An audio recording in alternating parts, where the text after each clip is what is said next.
On this episode of Still Loading, we get stuck in a time loop.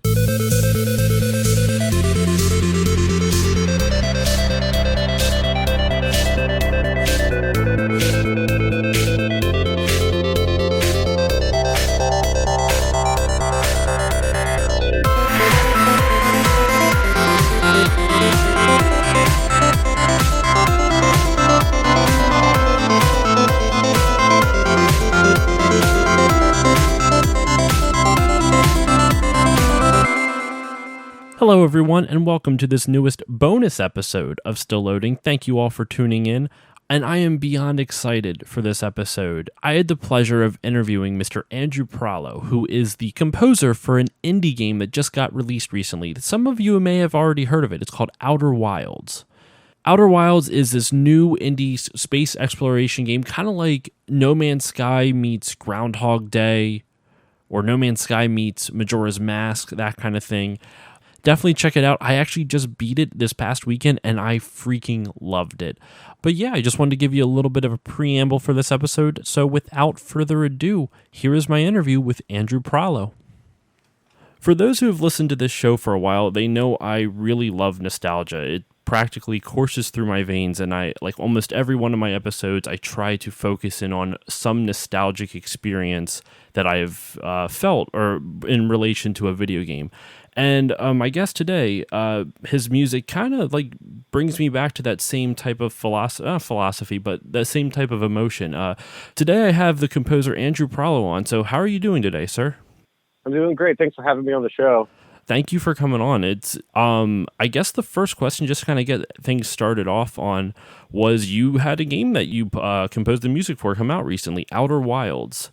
And I guess my first question is, what drew you to this project? Well, it goes way back. I was friends with Alex when we were both in grad school at USC, and what drew me to the project and was his original idea of camping in space.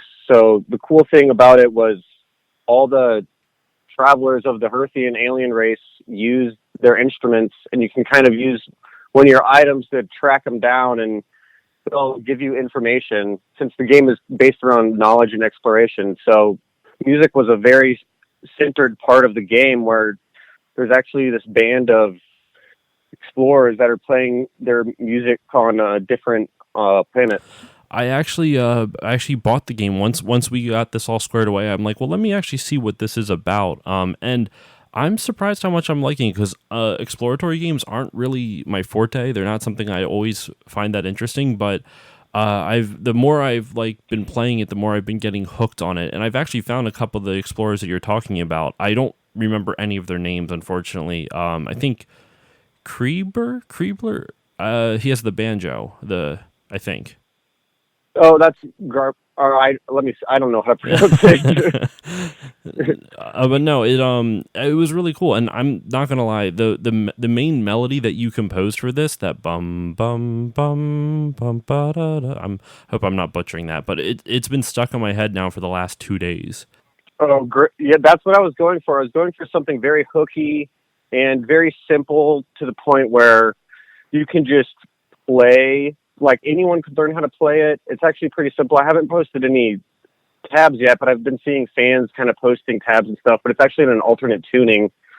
So I plan on sharing it with everyone at some point. But yeah, I wanted it to be just easy and very catchy, and something that will draw you into the world of Outer Wilds within a few seconds. How did you approach composing for this game? What does it, and actually kind of, I guess, a second tangential question with that, like, depending on the game, do you have to change your approach for composing depending on the game you're composing for? In this sense, it was a little bit different, because we wanted the music to be kind of spread out around the universe, or technically the solar system. But what we're doing is looking into the game and figuring out ways to not have music playing all the time, so that it actually feels important, and it kind of shows that you're about to discover something possibly. So it's more like revealing and mood music, jumping in at important parts of the game or of the time loop. I was reading on, I actually, that makes a lot of sense, because I've been, like I said, I've been playing it for a day or so now, and there'll be moments where I'll just be out in space and it's just dead quiet. And a couple times, actually, I'm not gonna lie. I mean, this game is really difficult for me. I mean, I don't know. Have you had a difficult time playing it? Like, not in terms of like enjoying it, but just the like dying a lot. Yeah, we did that. We definitely made that as a design choice, or technically, Alex made that as a design choice. And it was cool to have this like very charming, homely world, but tech wise, like their spaceship is so like he focused on '90s NASA technology, and of course that was kind of a little bit, I mean, it's kind of archaic for now, the space exploration technology of today. So you're going around in a wooden ship, and he wanted to focus on that so that after a while, like, you realize that you do really have to be careful in space, and you can get like trapped in the middle of nowhere and have no oxygen. And there's so many ways that you can die, but that's what the time loop is exciting, because then you can just jump back in and start fresh. But you'll be retaining your knowledge that you found from the previous playthroughs. It reminds me a lot of like a roguelike type of game where, I mean, it's not 100% because you're keeping the knowledge that you gained from the previous. I guess it is kind of like that because you're not keeping anything. But I found it like super fascinating. You would keep coming back to Timberhearth. I think that's the name of the base planet. Right. And there's a couple times I was exploring through this one thing, and it was like this very, like, I can't remember the name of the planet, but it was like it was very cavernous, and there was a giant fish that just came out and ate me in the middle. It was fucking terrifying. Well, yeah, that's Dark Bramble. That's it. That was it. Oh my god, that's scary. Yeah. And there's so many times when like I'll just be flying through space. I'm like, oh, this is nice, and then crash land and it just kills you. It's been a little bit, but it's been growing on me. One, like what you were saying before with how the technology is very retro feeling. I love that aesthetic a lot. It kind of reminds me, taking in a more serious approach than what I'm about to reference, the Futurama episode where, I don't know if you've seen this one before, but where Bender decides to basically downgrade himself till he's just a wooden robot. I don't know if you've ever. Yeah, I kind of remember that one. He ends up getting destroyed by termites and whatnot. It's such a goofy episode, but it kind of reminded me of that in a little bit. But taking in a much more serious approach than what Futurama did. It is very trial and error in that sense.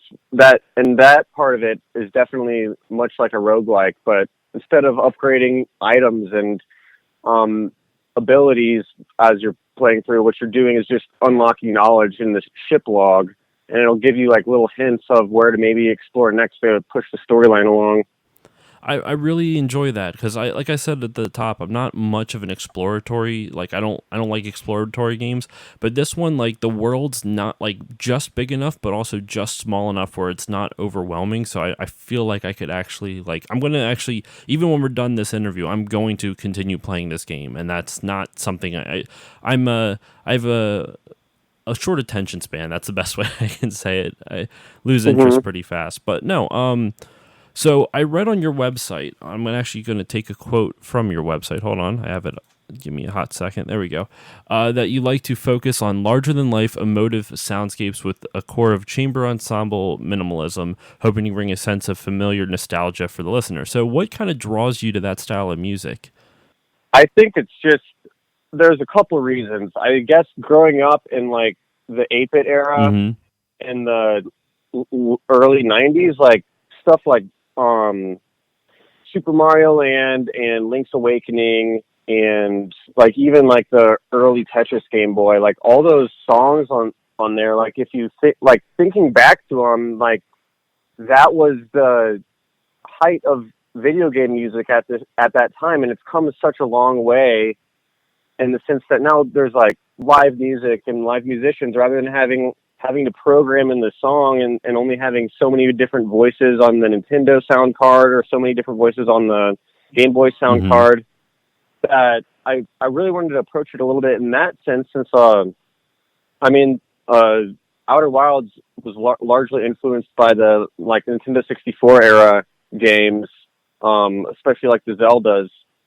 So I just approached the music thinking back in the sense of what I remember the music sounding like in games when I was a kid growing up, and the sense of wonderment behind that music.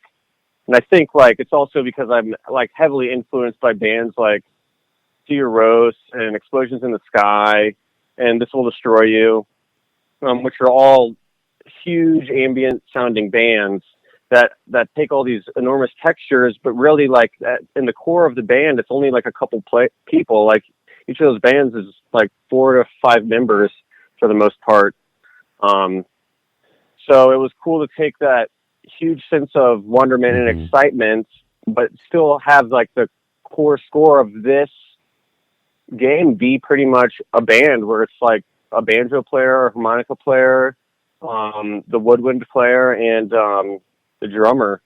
That's really cool. I really like that theme that you're kind of like, you know, drawing back on. I've actually listened to a little bit of Explosions in the Sky too. It's been a while. Their songs are super long if I remember correctly, right? Yeah, they're really long, yeah. There's actually, I don't even know if I'm going to keep this in the episode, but there's a band that I used to listen to called Darkroom that kind of reminds me a little bit of your music. There's like a UK band called Darkroom. It's not them. They're like some indie band or something from like Illinois. I don't know, but like the way you kind of describe composing your music kind of reminds me of how they did. They were like a band of 4 or 5, but they had a very like full sound to their arrangements and whatnot, a lot of harmonies and whatnot. And it's not something I listen to frequently, but I do like to listen to that music every now and then, especially because, as it says on your website, you like to create a sense of familiar nostalgia for the listener. Yeah, so I guess to kind of another transition here, like what are you nostalgic for? Like something I always talk about on my podcast a lot is like things that make me nostalgic. You know, video games are a huge part of it, but besides that, I'm a sucker for like bad 80s action movies and like things like that. So like what types of things do you get like super nostalgic for? Oh, I'd say going to, like, I went to so many concerts. I grew up in the Midwest, and it was like right when I was in St. Louis, so it was stuff like in the late 90s when like pop punk was getting really popular and like hardcore music. There's a big hardcore scene in St. Louis as well. So listening back to those bands for sure, like, is very nostalgic. All that like late 90s, early 2000s music that would be on the radio back when, like, I mean, the radio has changed so much over the past like 2 decades to the point where like there's a lot less rock on the radio now. But I think those days back when I would like turn on college radio stations when I was in high school and try to find new music that way, like, I'm really nostalgic for that. I can relate to that. When I was in college, I went to a lot of local shows. There was this place called the Burning Bush Cafe near me, which was like there was this church that would put on like just local bands, like to showcase their music and whatnot. And a lot of it was like, it was very metalcore style of music, which I'm still into, but it's been, you know, everyone's changed. Everyone's music taste is so all over the place now. But I would go there a lot and like check out a lot of metal shows and whatnot, which is weird because if you look at me, like, I'm not that type of person at all. But I used to love listening to this, like, I hate the term screamo because I don't consider it that, but like, you know, a lot of the stereotypical screamo bands, I was all in on that type of stuff. Oh yeah, my friends and I were really into, like, there was a band called Evergreen Terrace that we loved. And then like Under Oath was another one that we were all fans of. And then, like, of course, like, I mean, every like 11 or 12-year-old at that time loved like Blink-182 and like all those bands back when they were like kind of just becoming popular, and like that stuff was becoming like super, super mainstream where it'd still be on MTV and like all those shows that existed back in the day. But yeah, that stuff is pretty nostalgic to me because it did, like, I grew up like playing in an orchestra, playing trumpet and stuff, and like taking music lessons and all that, and being in band. And but I remember thinking, like, the first time I heard some of those records, I was like, oh man, this is so cool. Like, I wish I could be in a band. And it's kind of what made me want to start playing guitar in middle school. So did you end up joining any bands before you went full-time composing? Or are you still in a band for that matter? Sometimes I'll sub in for my friends, but mostly I mean every band. Of course, I was in bands with my friends in high school and in college, but nothing really took off. And then I became pretty dedicated to composing once I started going to school for music. And it became like a huge focus to me, but I was also really into like recording engineering and stuff. And I started off my major in that, but then I realized like the only reason I wanted to do that was because I wanted to figure out how to record my own stuff better as quick as I could. Cause I like have a very like DIY aesthetic behind how I like to record. And like, I try to do as much as I can at my small studio.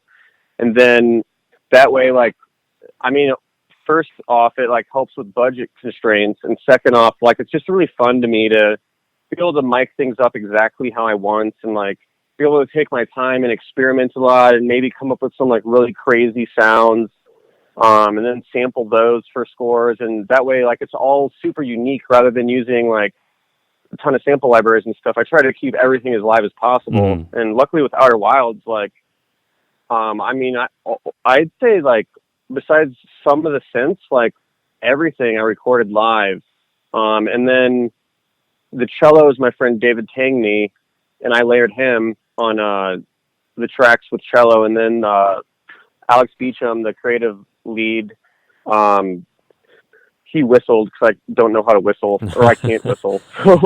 My brother is he's also kind of taken a similar path to you, not quite in the same vein as composing. He I think I even mentioned in the last interview I did, but he started out he was a drummer, and then the reason I even think about all this, because my brother is also a musician, but he can also not whistle, so it just kind of made me laugh a little bit. But no, he started out as a drummer in band, and then he ended up joining a local metalcore band and was the vocalist for it, which was strange to me at the time, but he ended up being really good. Now he's trying to get into musical theater. That's like his passion. It's been a strange progression for him from like metalcore vocalist to trying to be one of the singers for one. I'm assuming he's going for a lead at some point, but he's just working his ass off right now trying to do that. But I just found that kind of funny. I wonder if like, never mind. I don't know where I'm going with this. I'll cut this part out. Yeah, I mean, I agree with that. Yeah, it's awesome because like all that, the music that we listened to growing up really helped shape us. And like, I mean, when you're a teenager, you're going through a lot of rough times. And when you're in middle school, you are too, because you're like growing up and like scared and worried about becoming an adult and like the responsibilities that you start to be expected to have as being like a kind human being. That music shaped us. And I remember like, I mean, listening to all these songs, like a lot of that stuff is like people thinking about like very relatable things to someone growing up and feeling like a little bit lost or don't know where you're going to be in the world. And like, I'm really grateful for all that whole scene of music in high school and college, like really helped me like really want to become a musician and led me to where I'm at today. So I'm like super grateful for all that stuff, like all the like pop punk and screamo and like emo music and all those sorts of things that some people may like. It's funny looking back at it, but I mean, it really did help shape a ton of musicians and learn to love other genres and like just explore. And now all these people that grew up on those genres are doing all sorts of awesome things in the music industry or composing and all that. No, I agree with you 100%. For me, like the biggest formative bands I think for me were a lot of like Christian rock. I mean, without going into like a whole bunch of like a religious spiel on it, but yeah, I listened to a lot of that. But then I would also listen to a lot of just alternative rock, like Anberlin and the Classic Crime. I don't know if you've ever heard of either of those two. Oh yeah, I know both those bands. Yeah, I love the Classic Crime a lot. I love that vocalist so much. I wish I could sing like that. But I can't sing for shit, so it doesn't really work out. But no, that's really cool though. That's part of the reason I like to do this podcast so much. Like it's tangentially connecting what we were talking about before is just like that all the things that shaped you as a kid. It's fun to go back now and dissect them all and like talk about them from a different perspective. Whether it's music, whether it's video games. I mean, hell, I'm a huge James Bond fan, and now it's very interesting to go back to see like like looking at those Bond movies and seeing all the for lack of a better term, problematic things in those movies. But it's still I still find enjoyment for them, but for different reasons this time. But okay. So we talked a little bit about like, we've talked a good chunk about like what you're super nostalgic for. And one of my questions is what kind of musicians do you like? And you kind of already answered that a little bit with Explosions in the Sky. And is it Sigur Rós? Did I pronounce that correctly?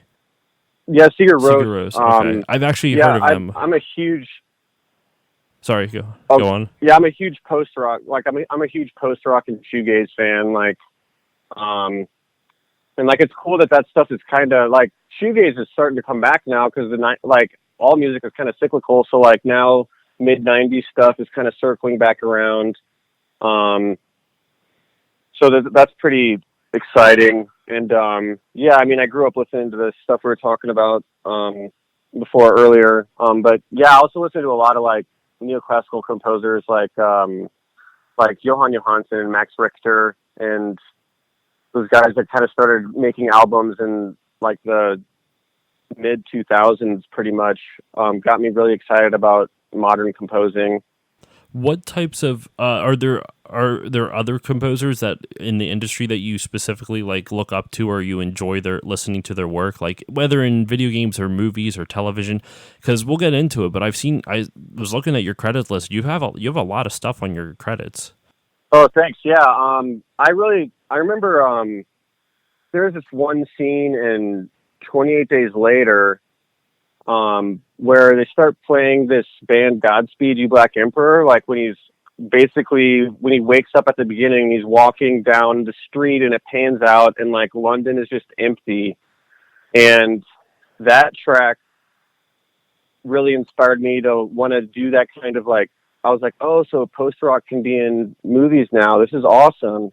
And the same thing with, what was that Will Smith movie where he was a superhero? Is that called Hancock? Yeah, that's Hancock. I think. Yep.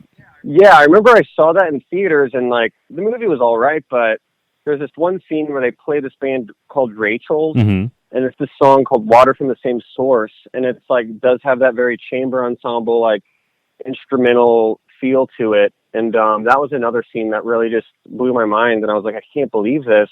Like this is cool that like this genre of music is kind of circling around and becoming like composers can do that, and people like Cliff Martinez and Clint Mansell and all those guys who like don't necessarily record with orchestra all the time, but craft these like cool chamber ensembles and then use their like production skills to make all these awesome textures and ambient music out of the chamber music recordings or out of like their own stuff at their own studio. That's really cool. I've always been drawn to like composers that like have strong melodies, just because I think I don't know if I actually recognize this until like in the last like 2 or 3 years. But I'm a sucker for pop music, and I don't mean like pop in the sense of like what's popular now, but anything with a strong hook or a strong melody. Like it doesn't necessarily have to be your Ariana Grande or which I don't even like her music, but that's neither here nor there. But like I find myself being drawn to that. So I like listening to other people's like influences and stuff like that, just because it helps me kind of broaden my horizons a lot too. So like I'm definitely going to be checking out some, because I haven't heard of some of those composers. So it's going to be really cool for me when I'm listening back. I'm going to be writing those down to like check them out at some point. Yeah, that'll be awesome. Yeah, I'm glad. So let's talk about some of your credits and whatnot, like things that you've worked on. And I know you do a lot of trailer work, and some of the ones that like really blew me away, besides like obviously the big one, Avengers Endgame, I see on here. Yeah, for that one I actually did. This ended up being in like a sort of like weird extended scene with Brie Larson, where it's like she's walking and it turns into this like commercial for like Audi or something, like halfway through the scene. So it's like this in-game trailer that goes into a commercial. I mean, there was so much stuff for that. And for that one, I wrote that with, I co-composed it with my friend, Mark Petrie. And I write a lot of music with him. He's like a super high-end trailer dude, and for that one, I got to do a lot of the guitar textures and guitar work for it. But that dude is amazing, and like he's kind of helped me out a lot over the past few years, getting into the trailer music world and asking me to help him on trailers and like write music with them, and like that has gotten me some of my own placements as well in the trailer music world. But yeah, Disney brings on like a ton of composers for the trailer team. So like, for example, like I was doing a lot of like, and then they purchase it to be a part of their music library, basically. So the other Avengers things I did was, I basically just recorded a bunch of simple piano, like close mic piano, Avengers themes under like really basic guitar drones. And like sent a bunch of it over to Disney. Like I sent them like, I think like 12, and then they picked like their favorite 4 of those 12, and then they like purchased that and like use it within like the Avengers, whatever they want to use it for in the campaign.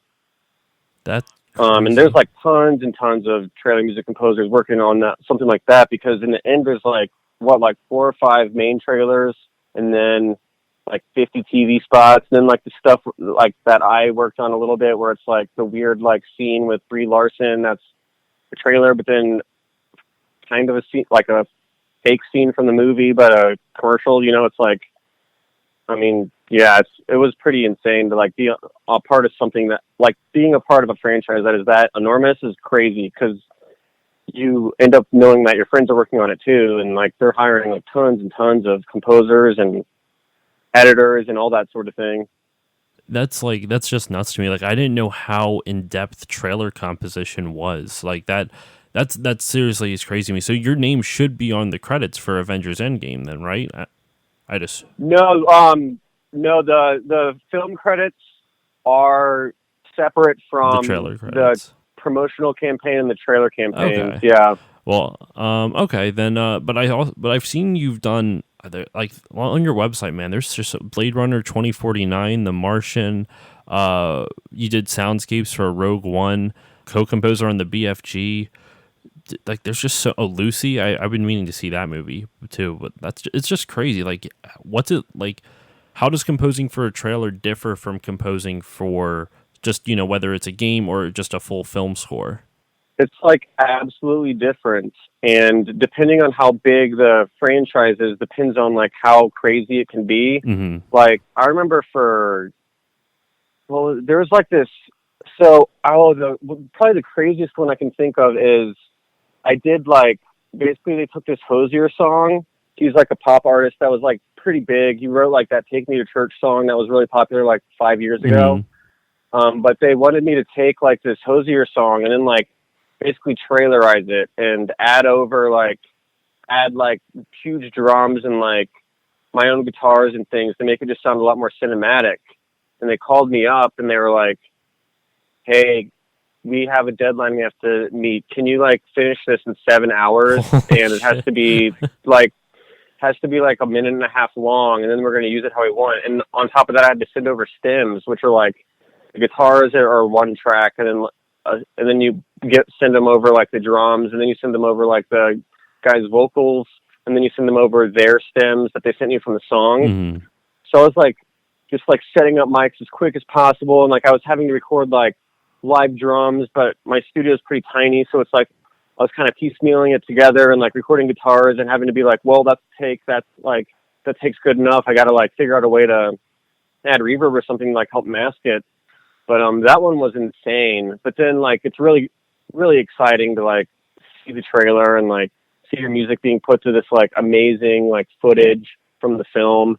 But yeah, a lot of those will be like quick turnarounds. A lot of times it'll be like 24 hours or 48 hours, and you're just staying up really late working on it.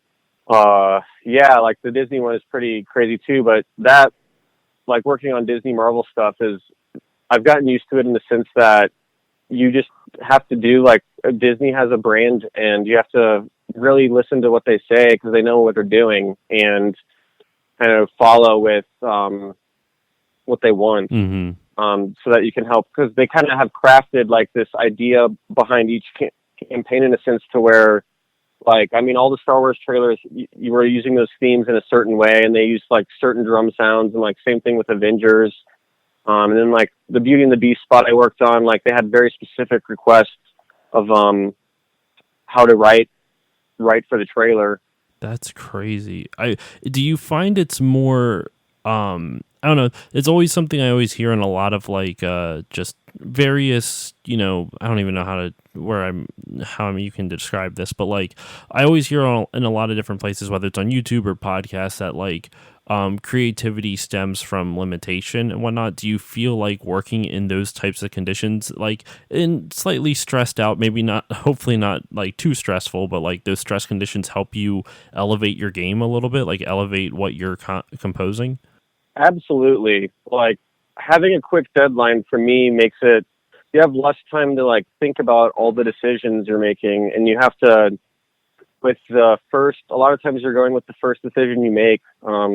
I'm really interested in improv comedy, and I think it's a really cool thing. And I found like, I mean, one of the main rules of that is it's like the rule of yes and. So it's like whatever you say, whatever comes out of your mouth, you agree with your scene partner, and you say, and you add on to that idea.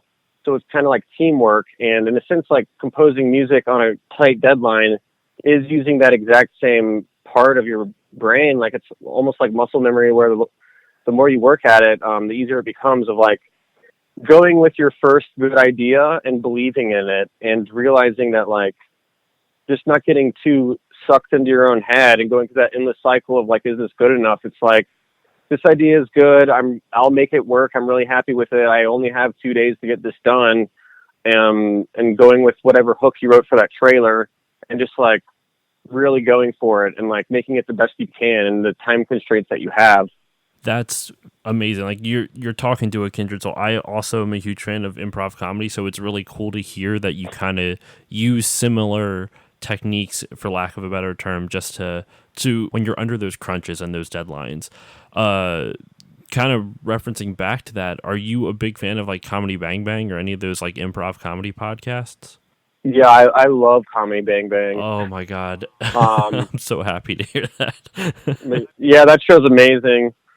I love like I think one of my favorite, like I love the podcast a lot, but one of my favorite skits in the show is the one where, it's like I can't remember his name, but he's like a cowboy poet, and he talks about vampires. Dalton Wilcox by Andy Daly. Yeah, Dalton Wilcox. Yeah, that's one of my favorite ones, just because it's like so over the top crazy. Have you listened to Andy Daly's own podcast called it's a long name, it's called the Podcast Pilot Project? I actually have not. If you like Dalton Wilcox, you will love that podcast. He basically, the premise of it is that Andy Daly, he's been on Comedy Bang Bang a lot. He does a lot of different characters, and he has a podcast called the Andy Daly Podcast Pilot Project. It's so much to say, but basically the premise of it is that each one of his characters is submitting a podcast pilot to Earwolf in the hopes that it will get picked up by the network. And so each character of his does some weird thing. So like the first one he does is with Dalton Wilcox, and it's basically a poet. It's a cowboy poetry like sound off type of thing. Oh, really? That's awesome. Yeah. The second episode he does Chip Gardner, who is a guy who's running for honorary mayor of Hollywood, but he's also a Satanist who likes to sacrifice people to Satan. So it's this ridiculous. Oh, it's such a good podcast. Like I found so many hours. Like there's 2 seasons of it. You may have to like get Stitcher Premium to listen to them all, but it's 100% worth your time. They're really funny. I'll have to check that out. It sounds amazing. I also love the other bit. It's like Thomas Middleditch, and he's like a child detective. Like with his sister. I'm trying to remember who I'm trying to remember who the actress was in that bit, but they go on a lot together. I don't know if I've been steadily making my way through the show. Like I think I'm somewhere in season 2, or maybe I think I'm only in somewhere in season 2. So I haven't reached that, or knowing me, I probably watch it and then I forgot about it already, because I always forget like it's my brain is so in and out like that. It's strange. I keep all stuff that doesn't matter, like random video game history tidbits, and then when it's something that I really enjoy and watch a lot, I just for some reason doesn't always, doesn't stay in there. It's really weird. My brain doesn't make any sense to me sometimes. I'd have a guess that it's probably Lauren Lapkus because she's on the show so often, and like her and Paul F. Tompkins and Scott Ackerman like always do the live tour together. I don't know if you've had the chance to go to one of those shows, but I was in tears laughing like the whole time. I've been meaning to, but I live over on the East Coast, so they really don't make it out here all that often. I'm actually going to the How Did This Get Made episode, or How Did This Get Made live episode that's going to be in Philly later on this, like, I think in July. But that's like literally pretty much any shows of any podcasts from like Earwolf, or like I'm a big Kevin Smith fan as well. They seldomly make it out here over to the East Coast. So I'm pretty much just, I mean, I'm not complaining all that much. I still got to listen to the podcast, but it would be nice to see a couple more out this way. But yeah, that would be incredible. How Did This Get Made is a really great podcast as well. I love bad movies too. It's been one of those things where I just like, I'm really happy every time they see a movie that I actually recognize. Like they did a movie about a year or two ago called Miami Connection, and I remember finding that before the podcast came out, and I was just beyond happy with it's so exciting when it's something that you actually know. You're like, oh my god, that is a shitty movie. I can't wait to hear wait to hear Jason lose his mind about it. All right, so let's see. One other thing, and kind of we got off your credits a little bit, but one thing I really wanted to talk about was I don't see it on your website, but I could have sworn I saw it on IMDb. Did you do some work on Westworld? And I also saw that you did a little bit on Game of Thrones. For Westworld, it's pretty interesting because that was actually in an episode, and that was another thing that Mark Petrie and I did, where I created like we wrote something together. Like it had been like a year prior, I think, to the opening to season 2 of Westworld, and like we wrote this track together, and I did all the ambient stuff, and he did all the orchestral parts of it, and like we had no idea they were going to use it, but then we both were watching like season 2 of Westworld, and they have like the previously on part, and it's like previously on Westworld season 1, and it's like the recap over like 2.5 minutes, and it's just like our music that they're using to score that whole section. No way! So you guys are the just like, recap. Yeah, so that's for the opening to season 2. Like, so we could not believe it. We were just like, "Are you serious?" They used it, and we were like super excited. Game of Thrones was the similar type of thing where we both wrote some music together, and it ended up in like that one was for like the main trailer for, I think it was like season 5 or something, that they just like kind of license our music, and they cut it up and like use it however they want to fit like their branding for that season. That's seriously incredible, though. Like, those are two. I mean, Game of Thrones, everyone loves Game of Thrones, or a lot of people love Game of Thrones. Westworld was one of those ones. I haven't watched season 2 yet. I watched like the first episode or two, so I actually listened to your guys' music in that recap. But that's like, Westworld was one of those shows where I was just like blown away by how much I liked it. I remember watching the first episode and literally stopping and like, I can't watch another one. I need to show my wife this before I go any further. Other stuff that I saw you worked on that like that I'm kind of geeking out about as well. You did some stuff for The Legend of Korra with Nickelodeon. That was I was the composer assistant on that show, Jeremy Zuckerman. So I worked with him on that for, I think it was like 4.5 years. Like right after grad school, I applied to work they were previously called the Track Team. Like it was him, Jeremy Zuckerman, and then his friend Benjamin Wynn.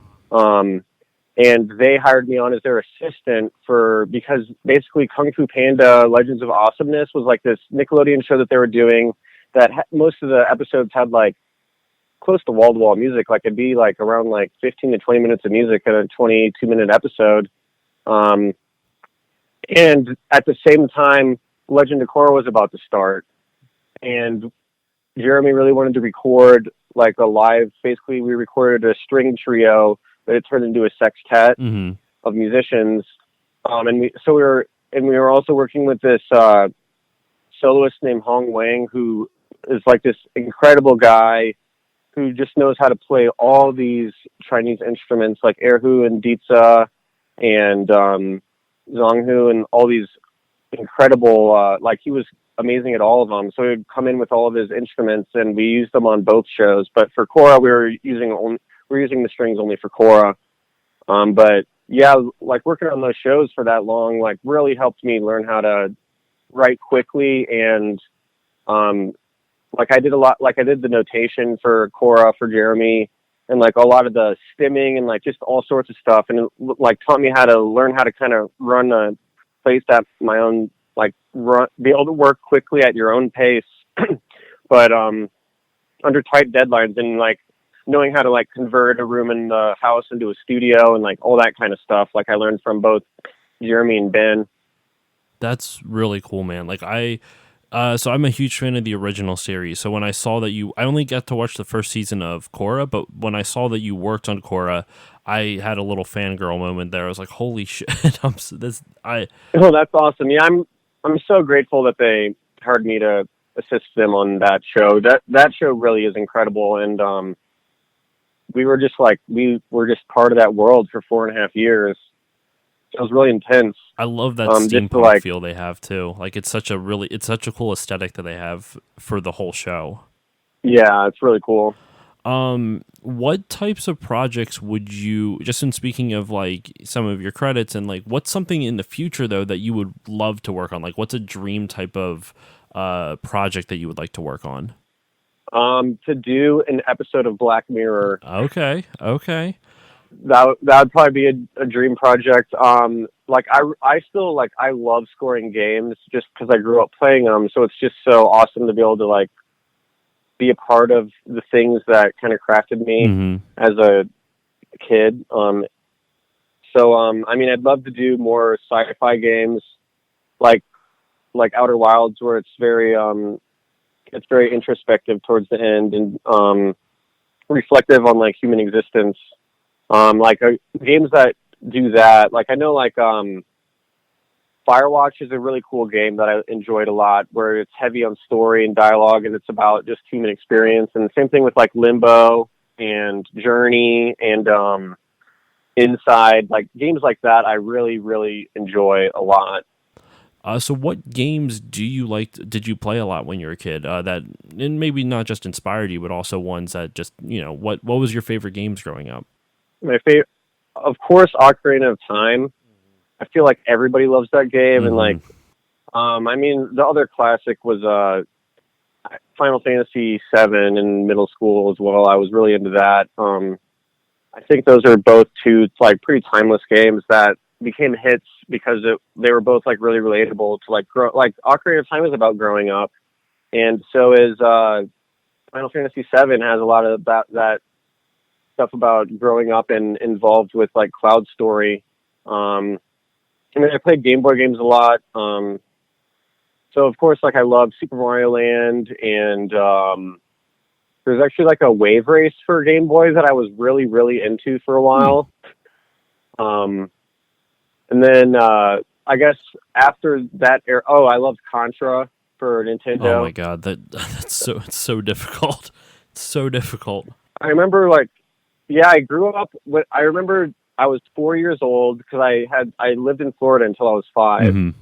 So, and I remember thinking that it was really cool that you could switch back and forth players in Mario, and it's 2-player. And I was like, I remember thinking like, man, I wonder if they're ever going to come out with a game that will use both controller ports. And like this one kid on my street who was a little bit older than me was like, hey, there's a game called Contra and you can do that in it. And it just like, I remember it blew my mind.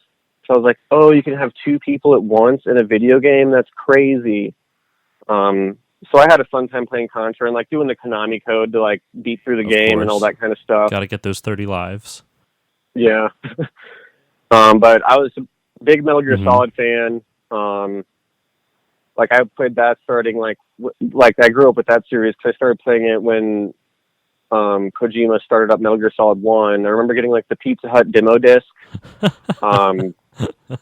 If you remember those, like it was like Metal Gear Solid was one of them, and Tony Hawk Pro Skater was the other one on the same disc, I think.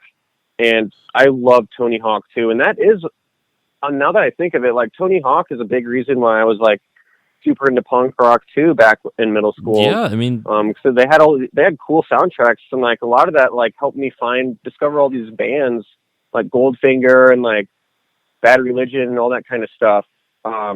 So that I completely understand. Tony Hawk's Pro Skater, I remember I loved skateboarding, but I was awful with it. Like I was never really good at it.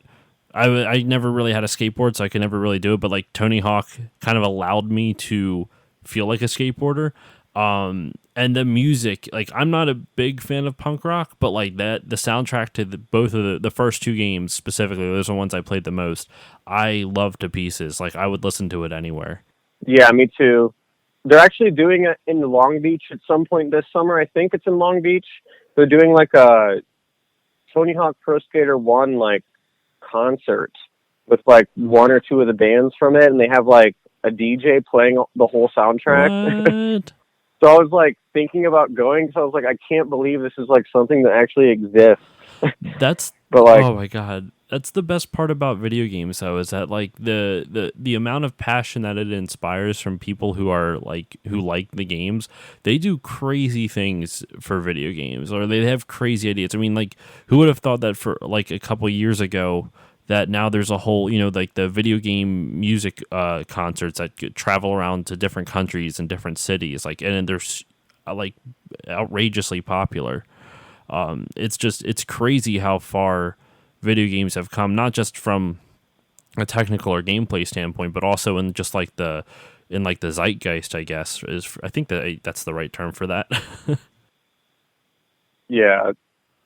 I mean, it's incredible how far game music has come, and really how far music has come in the tech world side of things too, where there's so many composers, especially out in like East LA and stuff, that just like work out of their home and like work on all these amazing shows and like amazing trailers, and like just with like a simple setup, and just the amount of skill and craft. Like I have so much respect for all these independent composers out here working on like HBO shows and like just huge projects and just doing it all themselves, and maybe working with an assistant.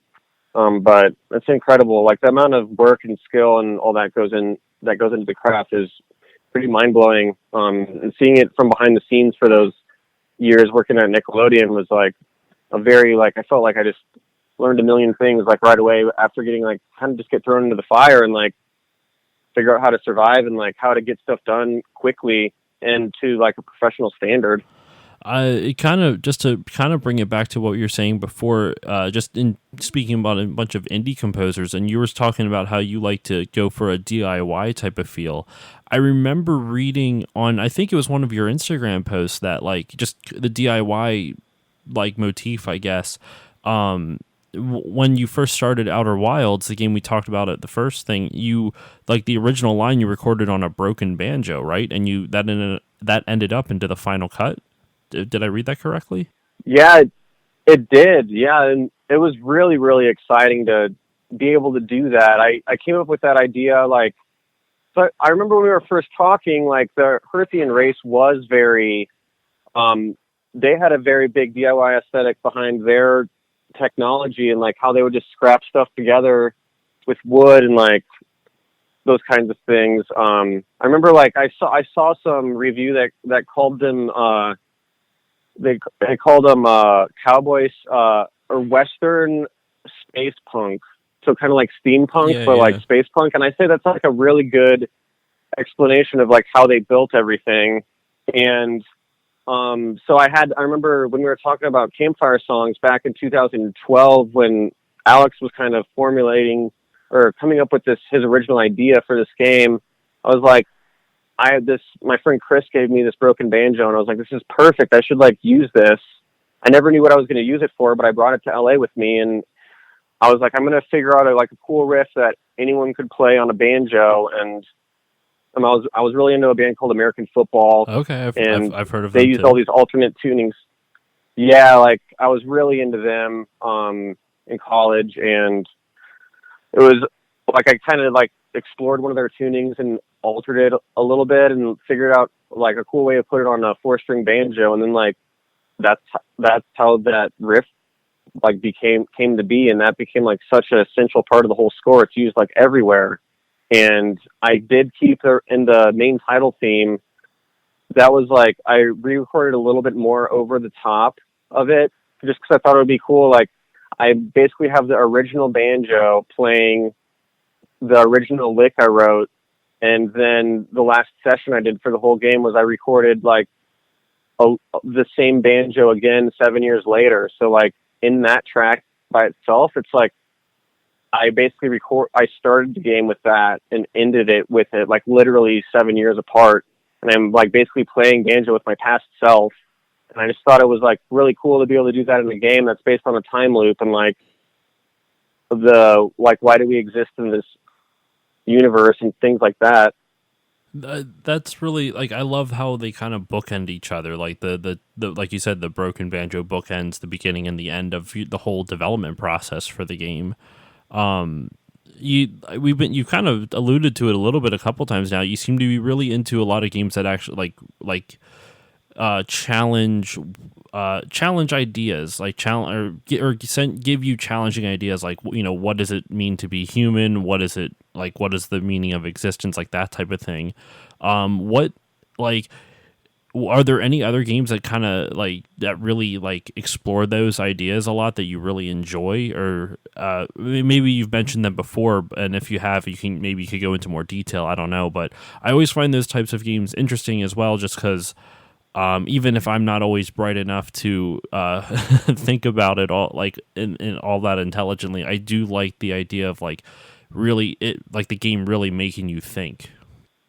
Yeah, I'd say there is a game that it was really interesting, and I played it on iPhone actually, and it was called A Dark Room, and it's all like ASCII like text, and it starts off like very, very simple. Like it looks it's really influenced by like right when people started doing like kind of very archaic graphics for PC games, like after they got out of those text-based RPGs. Mm-hmm. But that does get very deep to a sense where like I remember I was just up really late playing it one night, and like I got to this part of the game where I was like, wow, this is like really, it gets like really introspective as well. And it's just like this, like as you're using your imagination, it's almost like you're reading a book because there's so much text in it. But I'd say that game is really cool. There's no music in it at all or anything, but I think you can even play it like on the internet browser. But that one was, I couldn't believe it. It was really it was pretty weird, but I liked it a lot. But it was very experimental in a sense. And what is it called again? Sorry? A Dark Room. A Dark Room. I'm definitely going to write that down as well. I always find it interesting when games do stuff like that. Like we mentioned it before, but like Final Fantasy VII, that game, like you mentioned, but like how it's about growing up. I always thought it was more kind of along the lines of like just dealing with like what are we like? I mean, it's very environmental to an extent because of the whole live stream motif. But I always liked the dynamic between like trying to find who you are as a person. And I guess that could be dealing with, like you said, growing up and figuring out who you are as a person. But Cloud kind of like losing his memory or placing bits and pieces of things that he wanted to, things that he wanted to create a memory that made more sense for him that wasn't necessarily factually true. So like that game to me always kind of like made me think about like, well, how accurate are my memories? Like, are we actually remembering what happened, or are we piecing together perceptions type of thing? I can see that. I mean, I feel like my 11-year-old mind is very different from my 31-year-old mind now. So, I didn't think of that but when I was a kid, just to be clear. That's more something like, like I said before, I like to, nostalgia is a huge part of the podcast, and you go back and you think about stuff that like wasn't near, like you didn't really pay too much of mind. Like I didn't think all that out. In fact, it felt very in the moment to me. Like I just kind of came up with that then, but it kind of makes sense for everything that happened. There's a panel I went to at an anime convention a couple years back, and they did a Final Fantasy one, and they talked about Final Fantasy 9, and like the whole premise of that game is like existentialism type of thing, and that's what kind of started me off on the whole thing about like just like diving into games and trying to figure out a deeper meaning to them, even if maybe the developers didn't even intend that at the time. That's kind of the beauty of art, though, I guess. yeah, I have a really nostalgic feeling for do you remember Gauntlet Legends and like Dark Legacy? I never played it, but I know what you're talking about. Those games, I just remember, especially in like high school, because I remember Dark Legacy was on PS2, and I think Gauntlet Legends, the original, was on N64, and that era of consoles. But Dark Legacy, every summer, like I went to this music camp, like that was a month long, and we would always play all the way through Gauntlet Dark Legacy, like every summer. That's and awesome. Like, so that was like every summer we'd all get back together and we'd all have our characters, and like we actually found this really easy way to level up where you go to like this spider boss, and she was probably one of the easiest ones to kill. And what we would do is we would go there and basically just like fight her a ton of times so that we can get a lot of gold, and then you can like buy this item that you basically level up your character quicker than you would with experience. And then you could have this like really beast character like halfway through the game, and like it made like the final like world like a lot easier than it would be without us figuring out that trick. Yeah. But it was always super fun, and like I loved that game, and like I'm really into the like co-op games, so like I really enjoyed Baldur's Gate, something let me think. Baldur's Gate, Dark Alliance? It's the one that was for PS2. I'm looking. I have the first one of those. Hold on, let me see. I'm a game collector as well. Yeah, there's Baldur's Gate Dark Alliance, and then they released a second one called Baldur's Gate Dark Alliance 2. I don't know if those are the ones you're thinking of, because they're probably those are them. Yeah, I played through both of those with my friends in college, and like that genre kind of disappeared for a while, and it got brought back with Dark Souls, especially in Dark Souls 3. Like, I mean, I had so much fun playing through that game. Like, I remember I took off like a couple days of work, and like two of my friends and I, we just like marathoned the whole game almost like all together as like a trio. And we would just sign on and like play, like stay up super late playing it. But I really enjoyed that. So I'm looking forward to the new like game that they're making with the Game of Thrones author. Like that should be really cool. With Sekiro, like it was only single player, and like the joy for me was like in those games was like teaming up with your friends and like taking on these bosses that are like straight up almost impossible sometimes, and it's like having a fun time when like someone invades your game, and like having these epic battles between like other people's characters that are like evil and stuff. I love the Dark Souls games I'm awful at, so I could never, I need to really like try to get into them. But like in terms of multiplayer, did you play Diablo a lot? Just thinking of like those top down kind of like isometric perspectives. Yeah, I played Diablo 2 a ton. And Diablo 3, of course, I played through that. And that, I mean, I had a lot of fun with it. I know it has its quirks and like there's things people didn't enjoy about it, but I mean, those games, I think if you play with people that are just trying to have a good time, like you can have fun with games that aren't necessarily like super, super amazing, like 10 out of 10. But I love Diablo 3, and yeah, it was really fun. Multiplayer games are like, they were a huge part for me growing up, mainly in college and stuff like that. I used to play a lot of StarCraft with friends and just have big multiplayer like we had these things called battle fests, and pretty much it was just we'd all get a bunch of laptops together and we would just do LAN parties. So it was usually Diablo 2 or StarCraft. We did a couple Wolfenstein like multiplayer nights. That was a lot of fun too. Just I didn't get to do a whole lot of PC gaming like before college, and then in college I paid to build my own computer, and then it just kind of went from there. That's what type of multiplayer games have you been playing recently, or besides Dark Souls, I should say?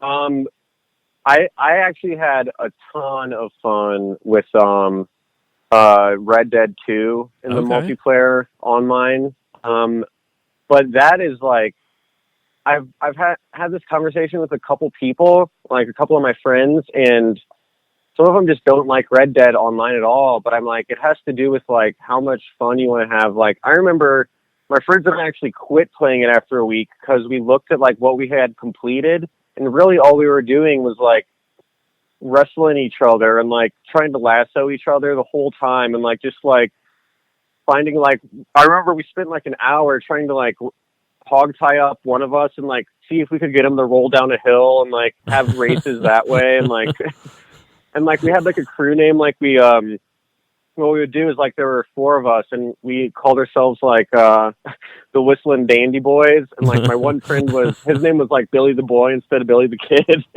And we would find like strangers in like out there in the world, and we would like kind of role play a little bit, and like we would all like if you hit up on the D-pad you can whistle, so we'd like circle around these other like enemy crews like bullies, and like be whistling on our horses like going like doot doot doot with the whistles. And like we realized after a week that all we were doing was going on there and just like screwing around for hours. And we were just like, maybe we should do something else for a bit. We weren't even doing missions or anything.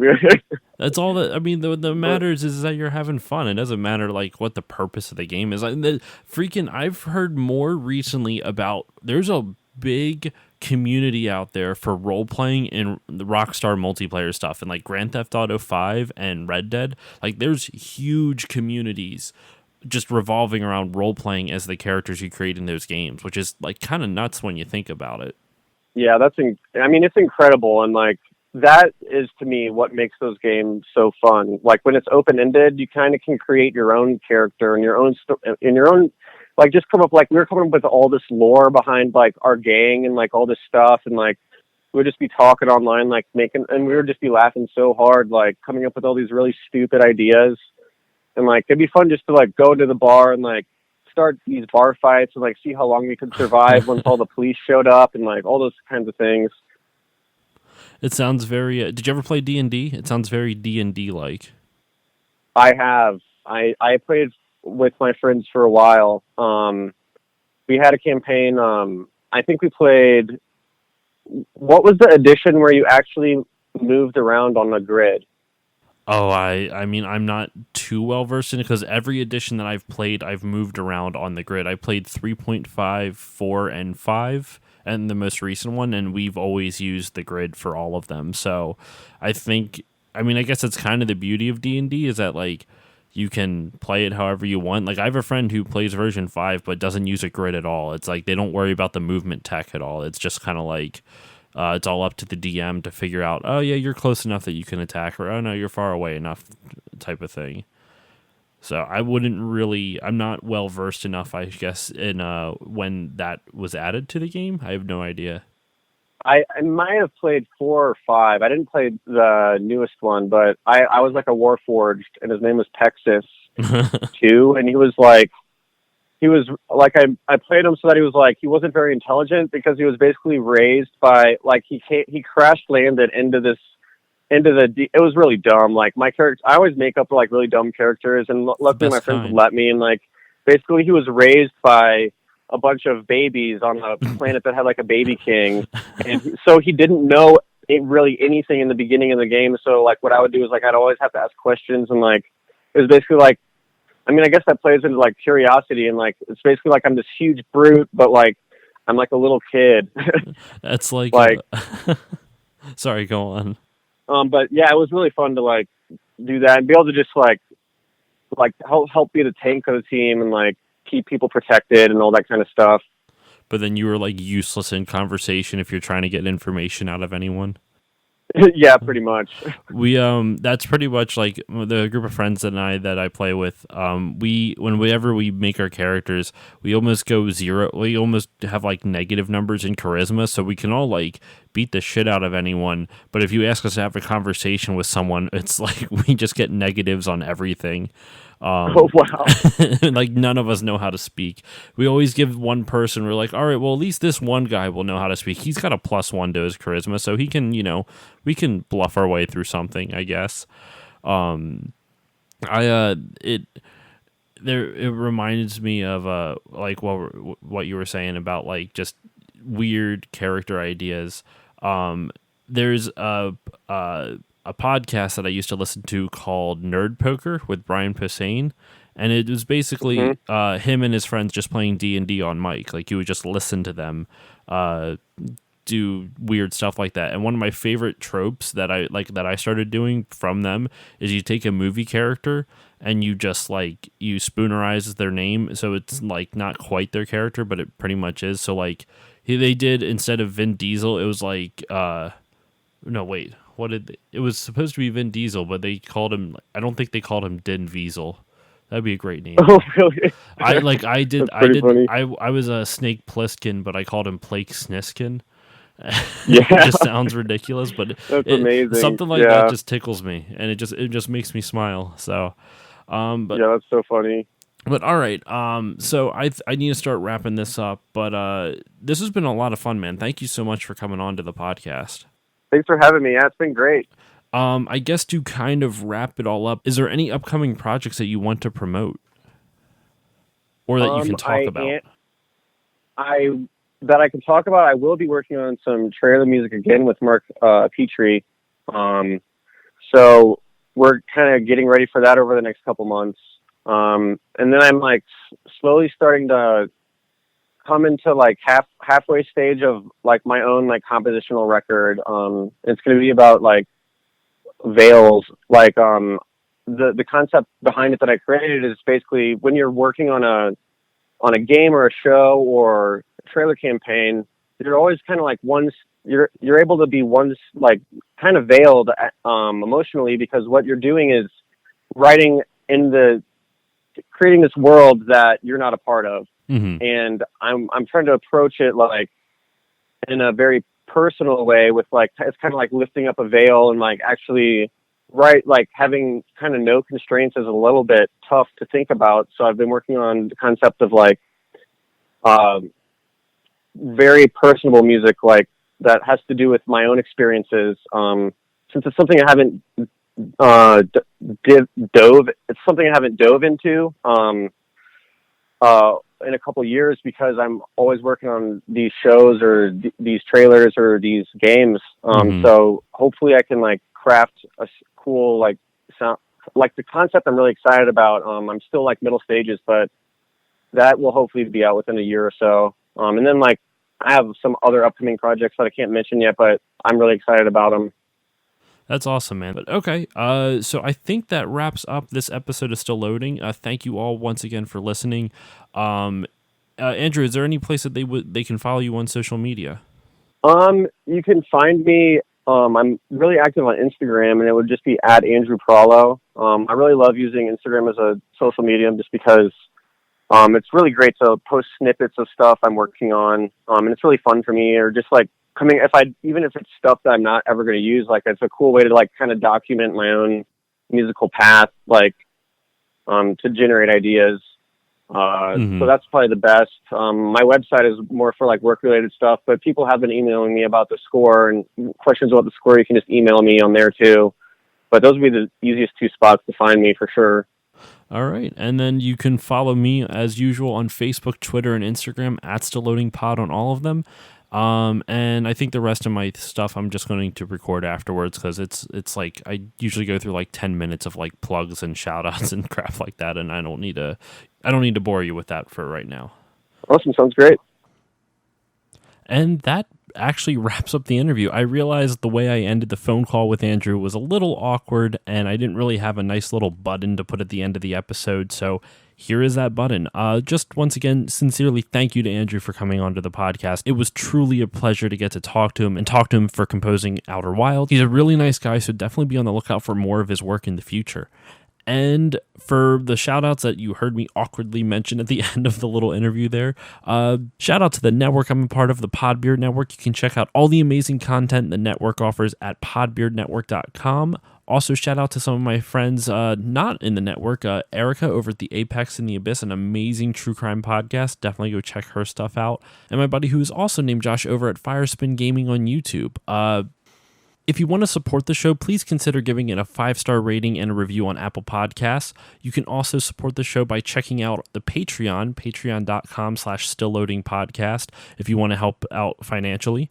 You can also follow me on Facebook, Twitter, and Instagram at stillloadingpod on all of them, or you can email me, stillloadingcontact@gmail.com. And I always forget this, but I actually have a website, stillloadingpodcast.com, so you can check it out there as well. And I think that should be it. So thank you all once again for listening, and I will see you all next time.